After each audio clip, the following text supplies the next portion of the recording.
Belki bir dahaki konserde onları da dahil ederek birlikte bir buluşma gerçekleştiririz.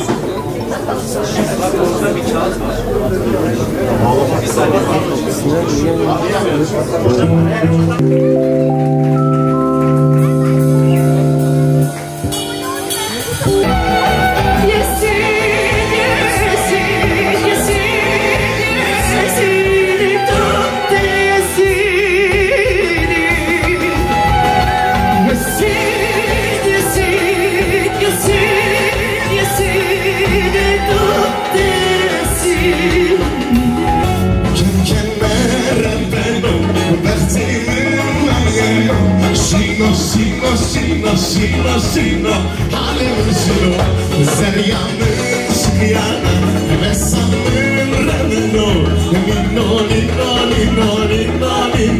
halimin çarekali. Merhabalar, adım Gülden, soyadım Solmaz, Vanlıyım. 15 yıldır müzik yapıyorum, müzisyenim. Aynı zamanda beden eğitimi öğretmeniyim. Bu gece için de gönüllülük esaslı bir müzisyen olarak buradayım. Bu geceki amacımız bu son dönemde olan doğal afetlerin gerçekten ciğerimizi, canımızı yakmasıyla birlikte elimizden ne gelir projesiydi bu. Elimizden şu geliyor, ben müzisyenim, müzik yaparak konserden gelen gelirle bu canlarımıza, ciğerlerimize ne kadar faydalı olabiliriz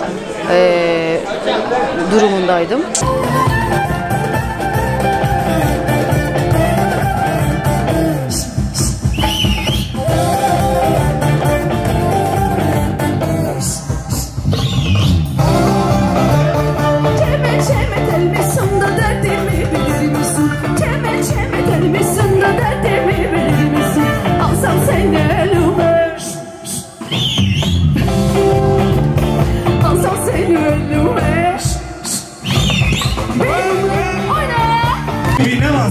Şu hersleri yaparlar, yerin dibine bassın, bu hersleri yaparlar. Oy oy bu para sominare, oy oy bu para sominare, oy oy bu para sominare, oy oy bu para sominare. Öncelikle iyi akşamlar, hoş geldiniz.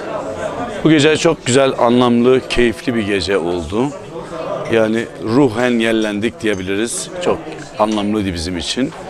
Bugün bir dayanışma konseri gerçekleştirdik. Kent Orkestrası ile birlikte. Kent Orkestrası'nın solistlerinden biriyim. İsmim Necdet benim. Ankara Kültür Sanat Merkezi'nin de yöneticisiyim. Kurucu yöneticisiyim. Bugün çok keyifliydi. İşte ülkemizde ve bölgemizde yaşadığımız kentte yaşanan afetlerden kaynaklı bir dayanışma, bir ortaklaşma günü olarak bugünü tarihe geçmek istiyorum açıkçası.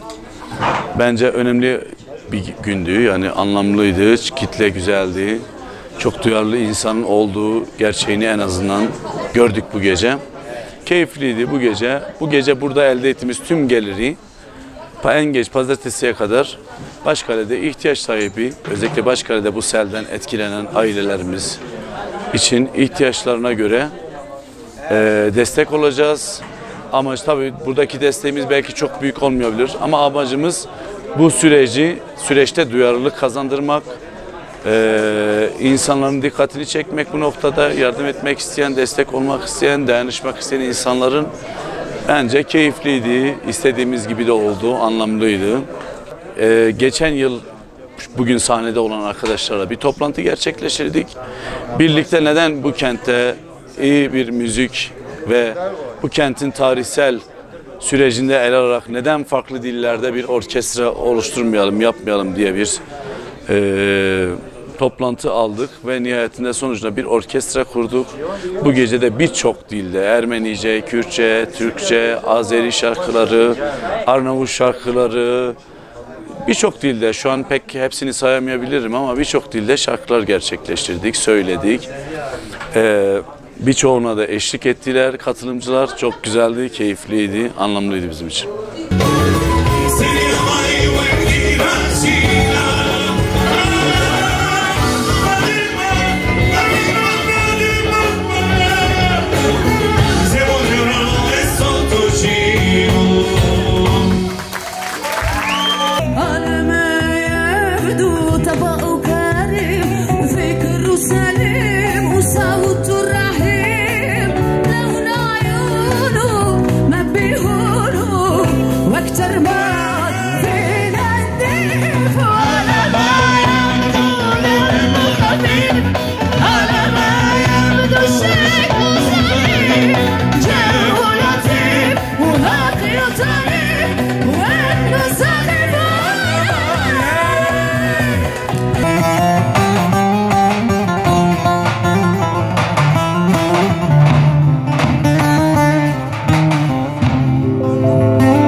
haydar, haydar, haydar. Dost, dost, dara düş oldum.